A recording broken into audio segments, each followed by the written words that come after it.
இந்த உரங்கள் அப்படிங்கிறது நம்ம மண்ணுல போறோம். அப்ப நமக்கு வந்து மண்ணை பத்தி நமக்கு தெரியணும். அந்த மண்ணை வந்து எப்படி செயல்படுது அப்படிங்கிறதும் தெரியணும். அந்த மண்ணுக்குள்ள இந்த உரங்கள் போய் எப்படி அட்டாச் ஆகுது அப்படிங்கிறதும் தெரியணும். இப்ப நமக்கு இதை பத்தி உங்களுக்கு ஒரு பேசிக்கா ஒரு அண்டர்ஸ்டாண்டிங் வந்திருக்கும்னு நினைக்கிறேன், ஒரு புரிதல் கிடைச்சிருக்கும்னு நினைக்கிறேன். இப்ப இதுல இருந்து நம்ம அப்படியே மண்ணை பத்தி போக ஆரம்பிக்கும். இப்ப நம்ம ஒரு மண்ணை பத்தி பாக்குறோம் அப்படின்னா, நம்ம மண்ணை வந்து மேலாப்புல பாக்குறோம். அது நம்ம பார்க்க வந்து வெறும் திடப்பொருட்கள் மட்டும்தான் தெரியுது. பட் ஆனா ஒரு மண் அப்படின்னு பார்த்தோம்னா அந்த மண்ணே வந்து ஒரு பல வகையா பிரிஞ்சிருக்கு. ஒவ்வொரு மண்ணும் ஒவ்வொரு கலர்ல இருக்கும். ஒவ்வொரு மண்ணும் டைட்டா இருக்கும், சில மண்ணு லூஸா இருக்கும். இப்படி மண்ணுக்குள்ளேயே பல பல வகைகள் இருக்கு. இந்த ஒவ்வொரு மண்ணோட வகைக்கு ஏற்ற மாதிரி இந்த உரங்கள் அப்படிங்கிறது மாறுபடும். இந்த உரங்கள் நீங்க கொடுக்கறதுமே மாறுபடும்.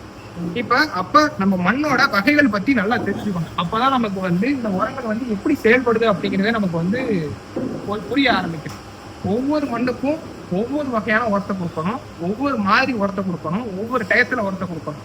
ஒவ்வொரு மண்ணுக்கும் தகுந்த மாதிரி நம்ம உரத்தை வந்து தனித்தனியா தான் கொடுக்கணுமே தவிர ஒரு 10-50 ரூபா இதுதான் உரம் அப்படின்னு எப்பவுமே நம்ம சொல்லக்கூடாது. ஆக்சுவலா இப்ப மண் அப்படிங்கிறதே ஒரு உயிருள்ள பொருள் அப்படிங்கிறத நம்ம முதல்ல சொல்லிக்கணும். இப்ப மண்ணில் பாத்தீங்க அப்படின்னா எது போட்டாலுமே மக்க ஆரம்பிக்கும். நீங்க ஒரு சாணியை கொண்டு போய் போட்டீங்கன்னா மண்ணில் மக்க தான் செய்யும். ஏதாவது ஒரு செத்து போன நாயை கொண்டு போய் போட்டாலும் மக்க தான் செய்யும். அப்ப மண்ணுல எது போட்டாலும் மக்குது அப்படின்னா அந்த இடத்துல மண்ணுக்கு உயிர் இருக்கு அப்படின்னா, மண்ணுல உயிர் இருக்கு அப்படின்னா மண்ணுல உள்ள நுண்ணுயிர்களாலதான் மண்ணுக்கு உயிர் இருக்கு அப்படின்னு நம்மளால சொல்றோம். ஸோ அப்ப ஒரு மண் அப்படிங்கிறது ஒரு ரீசைக்கிள் பண்ணக்கூடிய, அதாவது மறுசுழற்சி பண்ணக்கூடிய ஒரு பொருள் தான் மண். இப்ப இந்த மண்ணுல பாத்தீங்க அப்படின்னா இடத்துக்கடை மாறுபடும். ஒவ்வொரு மண்ணையுமே நம்ம ஒரு பொதுவா ஒரு வகைக்குள்ள கொண்டு வரலாம். எப்படி அப்படின்னா மண் அப்படின்னு சொல்றேன்னா மண்ணோட ஒரு துகள் கிடையாது, ஒரு மண்ணோட பரப்பு. இந்த ஒரு மண்ணோட பரப்புல பாத்தீங்க அப்படின்னா எப்பவுமே காத்தும் இருக்கும், தண்ணியும் இருக்கும். இந்த மண்ணோட பரப்பு அப்படிங்கிறத நம்ம 2 விதமா பிரிக்கலாம். ஒண்ணு வந்து மெட்டீரியல், நம்ம கண்ணால பாக்குறோம்ல, ஒரு மண்ணையோ அது மேல இருக்கிற இலையவோ இல்ல ஒரு குப்பையோ, இது எல்லாமே மண்ணுக்கு மேல உள்ள மெட்டீரியல். அது வந்து ஒரு பொருள். ஆனா நம்ம கண்ணால பார்க்க முடியாதது 2 பொருள் உள்ள மண்ணுக்குள்ள. அதுதான் காற்று, தண்ணி. ஒவ்வொரு மண்ணுக்குள்ளயுமே 25% காற்று இருக்கு, 25% தண்ணி இருக்கு. இது எல்லா மண்ணிலுமே ஒரே மாதிரி இருக்குமா அப்படின்னு கேட்டா கிடையாது. இப்ப மணல் பகுதி, இப்போ ஒரு மண் வந்து மணல் காடா இருக்கு அப்படின்னா அந்த இடத்துல மண்ணோட பரப்புல வந்து காத்து வந்து அதிகமா இருக்கும். நீங்க மண்ணை எடுத்து இப்படி பாத்தீங்க அப்படின்னா மண் வந்து குளன்னு இருக்கும், மண் ஈஸியா போடும். இப்ப இதுவே ஒரு களிமண்ணை எடுத்து நீங்க புடிச்சிங்க அப்படின்னா மண்ணை வந்து நீங்க இப்படி கொட்டினாலும் அது குளன்னு கொட்டாச்சு. அந்த இடத்துல தண்ணியோட பகுதி அதிகமா இருக்கும், காத்து அப்படிங்கிறது கம்மியா இருக்கும். ஸோ அதனால மண் வந்து குளன்னு கொட்டாது. ஸோ ஒவ்வொரு மணல் பரப்புக்குள்ளயுமே காத்தும் இருக்கு, தண்ணியும் இருக்கு. நீங்க பாக்குற அடுத்தது நீங்க மேல பாக்குற மணல் பரப்பு அப்படிங்கிறது வந்து அதுவே 2 தான் நம்ம பிடிக்கிறோம்.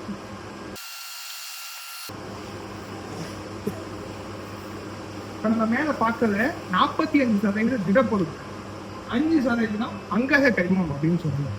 இப்ப இந்த 45% திடப்பொருட்கள் அப்படிங்கிறதையே இன்னும் 3 வகையா பிரிக்கலாம். அதை எப்படி சொல்லலாம் அப்படின்னா மணல், சாண்ட்.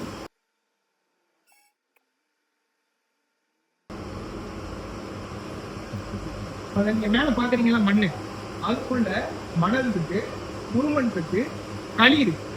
இப்ப இது 3 கலந்ததுதான் நீங்க மேல பாக்குற மணல் பரப்பு அப்படிங்கிறது. இப்ப இது ஒவ்வொரு மண்ணுக்கும் வேற வேற மாதிரி இருக்கும். இப்போ ஒரு பீச்சு மண்ணுக்கு போனீங்க அப்படின்னா குறுமண்ணும் களியும் அந்த இடத்துல கம்மியா இருக்கும், மணலோட அளவு அதிகமா இருக்கும்.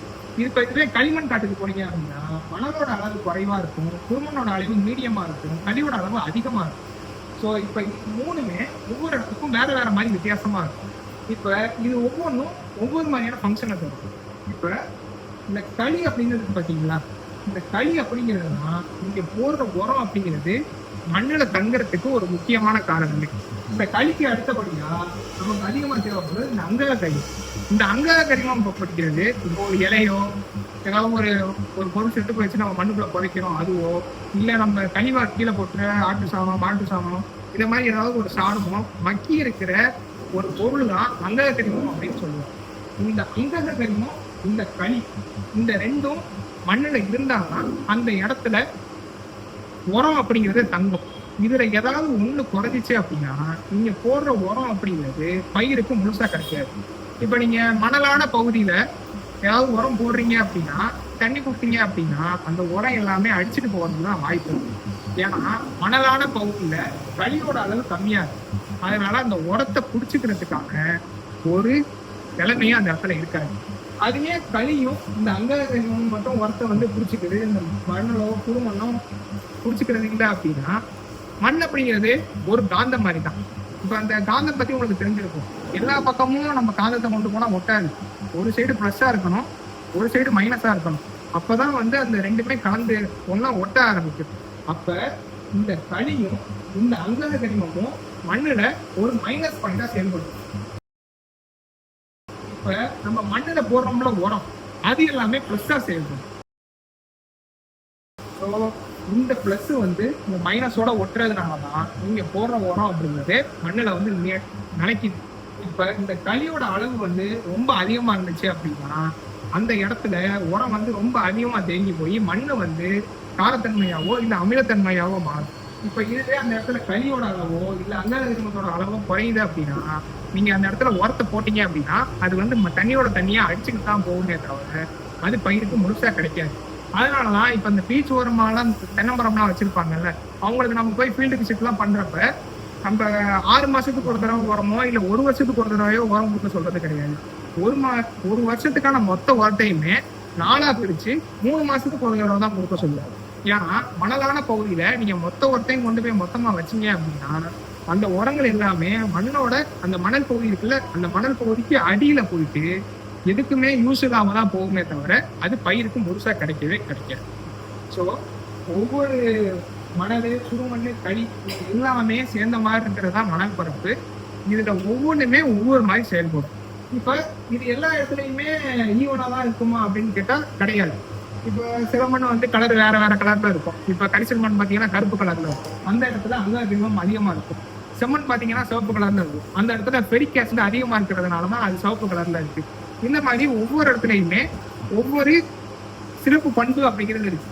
அதனாலதான் மண் அப்படிங்கிறது ஒவ்வொரு இடத்துலயும் மாறிக்கிட்டே இருக்கு. இப்ப இதுல ஏதாவது சந்தேகம் இருக்கா? அடிவாரம் இந்த அடிவார கலர் போடுறாங்க. ஆமா சார். அது எத்தனை நாள் அது பயன்படுத்துறது?